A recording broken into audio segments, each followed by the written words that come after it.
तो देखते हैं पॉलिनोमियल। देखिए, दो वर्ड से मिलकर बना हुआ है ये, पॉली और नोमियल। ठीक है, पॉली मीन्स होता है बहुत सारे। ठीक है, क्या होता है? बहुत सारे। ठीक है, बहुत सारे, एक से ज़्यादा, दो से ज़्यादा, ऐसे। ठीक है, जैसे कि आपने सुना होगा, पॉलीगन। सुना? पॉलीगन? नहीं सुना? पॉलीगन हाँ सुना है ना भाई। 3 साइड वाले को ट्रायंगल बोलते हैं, 4 साइड वाले को क्वाड्रिलेटरल बोल देते हैं, और जब 4 से ज़्यादा हो जाता है तो उसे पॉलीगन्स बोल देते हैं। बात समझ में आ गई? चलिए, तो यहाँ पर पॉली मीन्स क्या होता है? ज़्यादा, एक से ज़्यादा, दो से ज़्यादा, 3 से ज़्यादा, 4 से ज़्यादा। ठीक है ना, इस तरीके से। और यहाँ पर नोमियल मतलब होता है क्या? टर्म्स। क्या होती हैं? टर्म्स। ठीक है, अब देखो, तो यानी कि पॉलिनोमियल यानी कि एक या दो से ज़्यादा जो टर्म्स होती हैं उन्हें हम बोल देते हैं क्या? पॉलिनोमियल्स। ठीक है, ये पॉलिनोमियल हो रहा है तो नो ऐसे पॉलिनोमियल। ठीक है, चलिए, पॉलिनोमियल्स। चलिए, बढ़िया स्पेलिंग लिखी है अपन ने, है ना? पॉलिनोमियल्स। ठीक है, पॉलिनोमियल्स हो गया। अब टर्म्स का मतलब क्या है यहाँ पर? टर्म्स का मतलब है, जैसे कि देखो, पहले तो आप समझिए, दो वर्ड्स हैं अपने पास। एक है कांस्टेंट और एक है कोफिशिएंट। नहीं, वेरिएबल। क्या? वेरिएबल्स। ठीक है, चल। कांस्टेंट का मतलब होते हैं नंबर्स। क्या होते हैं? नंबर्स। अब ऐसा क्यों है? क्योंकि कांस्टेंट का मतलब होता है जो बदले ना, जो चेंज ना हो, जो चेंज ना हो। बात समझ में आएगी नहीं? और वेरिएबल का मतलब होता है जो चेंज हो जाए, जो चेंज हो जाए। बात समझ में आ गई? चलो, अब कांस्टेंट यानी कि नंबर, है ना? अब नंबर वो चीज़ होती है जो कभी नहीं बदलती। जैसे कि मैंने लिखा 5, क्या लिख दिया? 5। तो 5 की वैल्यू इस पूरी दुनिया में आप कहीं भी चले जाओ, इवन कहीं भी यूनिवर्स में चले जाओ, 5 मीन्स 5। आप कभी ये नहीं कह सकते कि 5 चलो आज हम 2 मान लेते हैं। Is it possible? है ना? या 2 को कभी 5 मान लेते हैं, ऐसा हो सकता है? नहीं हो सकता। 2 हमेशा क्या रहेगा? 2 रहेगा। 5 हमेशा 5 रहेगा। ठीक है, चलिए, ये बात समझ में आ गई। इसीलिए इसे हम इन नंबर्स को हम क्या बोलते हैं? कांस्टेंट बोलते हैं। ये इनकी वैल्यू कभी चेंज नहीं हो सकती। वेरिएबल में आपके क्या आ जाते हैं? ए से लेकर के जेड तक जितने भी अल्फ़ाबेट्स हैं वो सब किस में आ जाते हैं? वेरिएबल्स में आ जाते हैं। क्यों आ जाते हैं भाई? इसलिए आ जाते हैं क्योंकि जैसे कि अभी हमने लास्ट क्लास में या कभी भी कितने टाइम से हम पढ़ते आ रहे हैं, एक्स की वैल्यू कभी 1 हो जाती है, कभी 2 हो जाती है, कभी 3 हो जाती है, कितनी भी हो सकती है, कितनी भी हो सकती है, पॉइंट्स में हो सकती है, 5/3 हो सकता है, कुछ भी हो सकती है। ठीक है ना? तो इनकी वैल्यू चेंज होती रहती है ना? P, Q, R, S, T, ये आते रहते हैं ये, और इनकी वैल्यू हमेशा चेंज होती रहती है। ठीक है, इसलिए इन्हें क्या बोलते हैं? वेरिएबल्स बोलते हैं। कहाँ से आया ये? वैरायटी से आया है। वैरायटी वर्ड सुना आपने? वैरायटी। कभी मम्मी के साथ, बहन के साथ गए होंगे आप शॉपिंग करने, है ना? हाँ, इसमें ये वैरायटी दिखाओ, उसमें जो दुकान वाला बोलता है भैया हमारे पास बहुत वैरायटी है। ठीक है, इस डिज़ाइन में इतने सारे कलर्स हैं, इस कलर में बहुत सारे डिज़ाइन है। वैरायटी है। वैरायटी यानी कि अलग अलग बहुत सारी चीज़ें चेंज हो जाती है वहाँ पर। ठीक है ना? तो वैरायटी से कहाँ क्या आया है? वेरिएबल आया है। बात समझ में आ गई? तो वेरिएबल मीन्स क्या? ए से लेके जेड तक अल्फ़ाबेट। हाँ, और इनका मतलब क्या वेरिएबल क्यों बोल रहे हैं? क्योंकि ये चेंज हो जाते हैं। ठीक है ना? और इनकी वैल्यू चेंज नहीं होती। उन्हें क्या बोलते हैं? कांस्टेंट। तो जब कांस्टेंट और वेरिएबल मिल जाते हैं तो एक टर्म बन जाती है, फुल एक टर्म, सिर्फ एक टर्म बनी है, ठीक है। जैसे कि कोई मान क्या ले लें हम, आपका कोई फेवरेट वेरिएबल है, चलो एक्स, जो पूरी दुनिया का फेवरेट है वही ले लेते हैं एक्स, चलो ठीक है। हालांकि ये बहुत दर्द देती है, चलो लेकिन ठीक है ठीक है। हाँ जी, तो देखिए मान लीजिए मैंने लिख लिया 5x, ठीक है। तो ये एक टर्म बन गई। अब इसमें मैंने दूसरी जोड़ दी, मान लीजिए 3y, तो ये दूसरा टर्म हो गया। इस तरीके से मैंने माइनस कर दिया क्या, 7p, ये लो, तो अब ये तीसरा टर्म हो गया। बात समझ में आ गया। तो अब ये ऐसी पॉलिनोमियल है जिसमें टर्म कितने हैं, 3 टर्म्स हैं। बात समझ में आ गई। यानी कि प्लस और माइनस के आसपास जितने भी नंबर्स हैं उनको हम क्या बोल देते हैं, टर्म्स बोलते हैं। तो ये 1 टर्म, सेकंड टर्म और ये थर्ड टर्म, ठीक है। तो अब देखिए कल ही हमने पढ़ा था साइंस में, ठीक है ना, मोनो मीन्स क्या होता है, पढ़ा था ना हमने, AMP, ADP, ATP, है ना, adenosine monophosphate, adenosine diphosphate, adenosine triphosphate. तो मोनो मीन्स मोनो, एक सिंगल, 1, वेरी गुड, ठीक है, मोनो मीन्स 1, ठीक है। तो अगर मान लीजिए मैंने सिर्फ और सिर्फ ऐसा पॉलिनोमियल लिखा है जिसमें सिर्फ एक टर्म है, तो आप क्या बोल सकते हैं, इसका नाम क्या हो सकता है, मोनोमियल, वेरी गुड, ठीक है ना। चलिए इस तरीके से इनके नाम अपन बदल सकते हैं, monomial, binomial, trinomial, binomial, sorry binomial, है ना, है ना। तो मोनोमियल हो गया, बाइनोमियल हो गया, ट्राइनोमियल हो गया, टेट्रानोमियल हो गया। इस तरीके से आप अगर और ज़्यादा उसके बाद ले लोगे तो आप पॉलिनोमियल हो जाता है, ठीक है। चलिए तो इतनी बात समझ में आ गई। तो ये हमने जो नाम बोले हैं अभी, ठीक है ना, मोनोमियल, बाइनोमियल और ट्राइनोमियल, ये हमने किसके बेसिस पर बोले, टर्म्स के बेसिस पर। किसके बेसिस पर, टर्म्स के बेसिस पर। तो ऑन, सॉरी ऑन हो गया, तो on the basis of terms there are, on the term, चलिए तो on the basis of terms polynomials are. तो फर्स्ट क्या हो जाएगी, मोनोमियल, मोनोमियल्स, ठीक है, इसमें टर्म्स कितनी होगी, एक टर्म होगी। दूसरा क्या हो जाएगा, बाइनोमियल, बाइनोमियल, इसमें कितनी हो जाएगी, 2 टर्म हो जाएगी। तीसरा देखिए ट्राइनोमियल, ट्राइनोमियल, इस तरीके से इसमें 3 टर्म हो जाएगी। इसके आगे चल जाएंगे तो पॉलिनोमियल हो जाएगा, ठीक है, पॉलिनोमियल्स। तो मेरे ख्याल से आपको समझ में आ गया कि आखिर पॉलिनोमियल क्यों बोलते हैं और इनका मीनिंग क्या है, ठीक है। चलिए ये बात समझ में आ गई हमारे। अच्छा, अगर मैं लिख दूं x के ऊपर 2, तो इसको हम क्या बोलते हैं,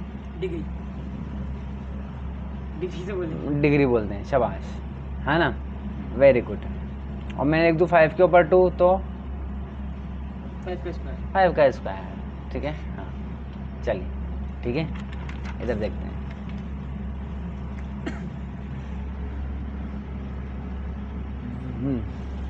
देखिए अब देखो, अगर हम किसी के भी ऊपर कोई नंबर लिख देते हैं, ठीक है, जैसे कि p के ऊपर 3 लिख दिया, तो इनको हम बोलते हैं पावर्स। क्या बोलते हैं, पावर्स, ठीक है ना।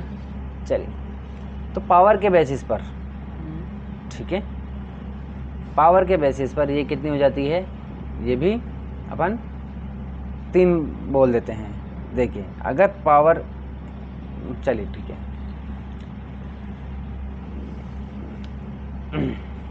चलिए आप समझते हैं, अपन डिग्री समझते हैं, चलो ठीक है। समझ में आप क्या कहना चाह रहे हो, हाँ समझ गए ना क्या कहना चाह रहा हूँ। जैसे 2x plus 3y plus 7x की पावर है 2, तो इन सबको प्लस करने में आएगी 1 2 3 4, इसके बाद 4 आएगी टोटल। शाबाश। चलिए देखिए, डिग्री ऑफ पॉलिनोमियल्स, पॉलिनोमियल्स। अब आखिर डिग्री क्या होती है, ठीक है ना। तो देखिए जैसे कि अभी हमने उसके एग्जांपल्स लिए, अपन ने क्या क्या लिए, अपना था क्या 5x plus 3x square minus 7x cube, ठीक है, लिख दिया अपन ने, ठीक है। चलिए, तो जो सबसे ज़्यादा पावर होगी उसी को क्या बोलेंगे अपन, डिग्री। इस पॉलिनोमियल की डिग्री कितनी हो गई, 3 हो गई। बात समझ में आ गई आपके। ऐसे तो किसी भी पॉलिनोमियल में जो टर्म्स होती हैं उनमें से जिस टर्म की सबसे ज़्यादा क्या होती है, पावर होती है, वही उसकी क्या होती है, डिग्री होती है। तो इस पॉलिनोमियल की डिग्री कितनी हो गई, 3 हो गई। बात समझ में आ गई। चलिए, तो डिग्री समझ में आ गया अपन के। इसकी डिग्री क्या होगी,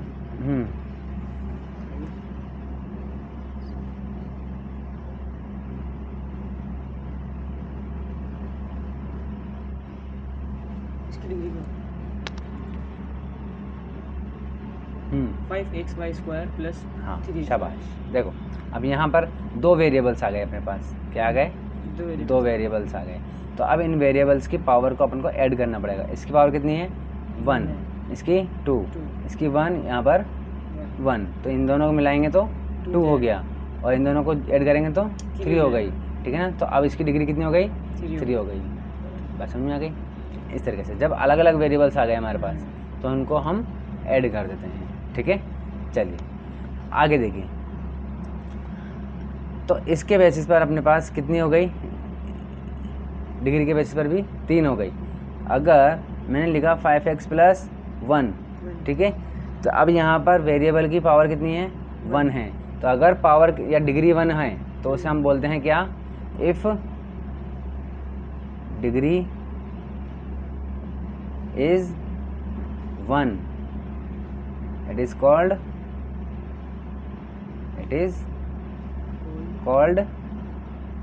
linear polynomial, linear polynomial।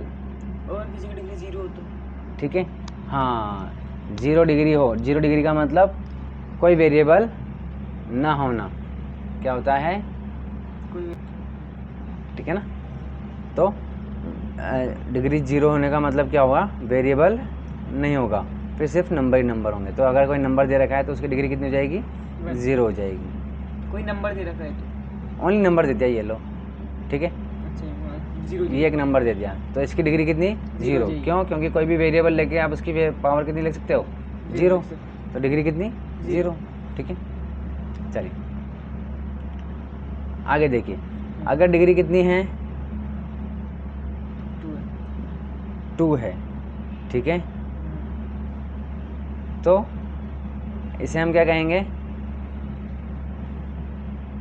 क्या बोलेंगे, क्वाड्रेटिक पॉलिनोमियल। क्या बोलेंगे, क्वाड्रेटिक पॉलिनोमियल,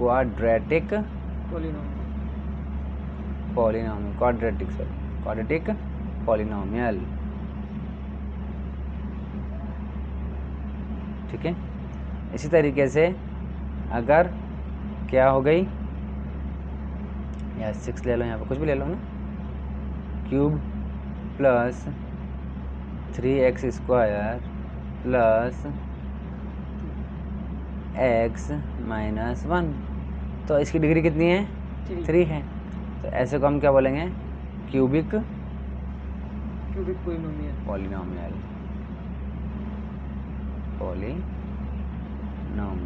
ठीक है। बात समझ में आ गई। चलिए इतनी बात समझ में आ गई। तो अपन ने क्या क्या पढ़ लिया, कि पॉलिनोमियल क्या होता है, पॉली मतलब बहुत सारे, है ना, 1 से ज़्यादा, 2 से ज़्यादा, नोमियल मतलब टर्म्स, ठीक है। तो इसलिए हम क्या कहते हैं, पॉलिनोमियल्स। फिर टर्म्स के हिसाब से देख लिया अपन ने, टर्म 1 होगी तो मोनोमियल, 2 होंगी तो ट्राइनोमियल, और फिर पॉलिनोमियल, ठीक है। कांस्टेंट देख लिया, वेरिएबल देख लिया क्या होता है, ठीक है। फिर डिग्री के बेसिस पर देख लिया, अगर डिग्री 1 है तो लीनियर पॉलिनोमियल, 2 है तो क्वाड्रेटिक पॉलिनोमियल, और अगर 3 है तो क्यूबिक पॉलिनोमियल, ठीक है। चलिए इतनी बात समझ में आ गई। अब हम देखते हैं सबसे important topic, zero of polynomial. ठीक है। ज़ीरो ऑफ पॉलिनोमियल क्या होता है? ये ज़ीरो ऑफ पॉलिनोमियल आप जानते हैं इसके बारे में क्या होता है? ज़ीरो ऑफ पॉलिनोमियल नहीं जानते? चलिए देखो, ज़ीरो ऑफ पॉलिनोमियल, या हम अगर एक होगा तो ज़ीरो और ज़्यादा होंगे तो ज़ीरोज़, ठीक है। देखो हमने ये लिया, क्या लिया? 5x + 1, ठीक है। अब ज़ीरो होने का मतलब क्या है? ठीक है, इसकी आखिर हम x की क्या वैल्यू रखें, x की क्या वैल्यू रखें कि ये टर्म जो है वो ज़ीरो हो जाए, ये टर्म ज़ीरो हो जाए। बताओ x की देखनी पड़ेगी मुझे। देखो वेरी गुड, ठीक है ना। देखो अभी जैसे अभी आप तो अभी स्टूडेंट हो तो आप नहीं सोच पाओगे, लेकिन मैं सोच पाऊँगा। देखो कैसे, ये +1 है, ठीक है। अब इसकी जगह ऐसा रखें कि ये -1 हो जाए, 5 इस जगह पर -1 हो जाए। अब पहले बात तो 1 आना चाहिए। 1 कब हो जाएगा? जब ये 5 से 5 कट जाए, 1 हो जाए, और माइनस में होना चाहिए। इट मीन्स x की वैल्यू हम क्या रखें? -1/5 रखें। आई बात समझ में? ठीक है।